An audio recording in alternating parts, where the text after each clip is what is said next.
आज सकाळु काम सारिकी बसଥାଏ पूरा हुरी पड़ीगला ए माछ सस्ता है मार्केट रे घिनी आस जाऊन दौड़ दौड़ दिटा माछ घिन कहले तुम स्कूल जीव जे चलुन मुझे कहली हो चल स्कूल आसला बेले दिटा माछ आने देखला आम स्कूल पाखे गोटे माछ मार्केट अच्छी सेठी भी माछ सस्ता था देखुना 10 टकर केते माछ आमको देजी अरे माछ छोट है किस परिमाणटा तो अधिका अच्छी ना तापर मुझे भाभी पारे किस करी झोल कषा ताटिया बसा भाजा जहाँ मन कहले करदेमी ये कहले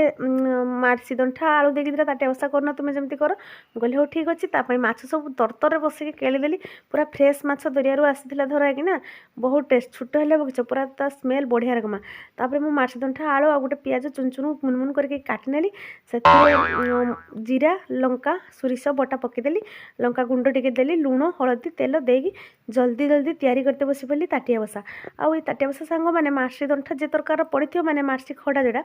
मारिस शाग भी हुए ता खड़ाटा को एमती तरकारी करके खाए जाए तापर जे तरकार पड़ी ना तार गोटे टेस्ट अलग आहरी आंब देकी माछ दे खटा कने एते सुंदर टेस्ट लगे तार गोटे माने इमाजिन करी हेबनी तापर मुझे जल दे गुड़ी गुड़ा गैस रे बसीदेली ये कहले केते हम ताटिया बसा भात खाई मुझे कहली रुह टिके हो कहले तुम फ्लेमटा बढ़ाई देउन गैस मुझे कहली ना ना ना माने बसी बसी धीरे धीरे हेले चुली रे करथिले बढ़िया लागता आम चुली जेतु लगिनी आज एमती करदेली गैस रे हेला आम ताटिया बसा वीडियो भल लगे लाइक करदे शेयर करदे।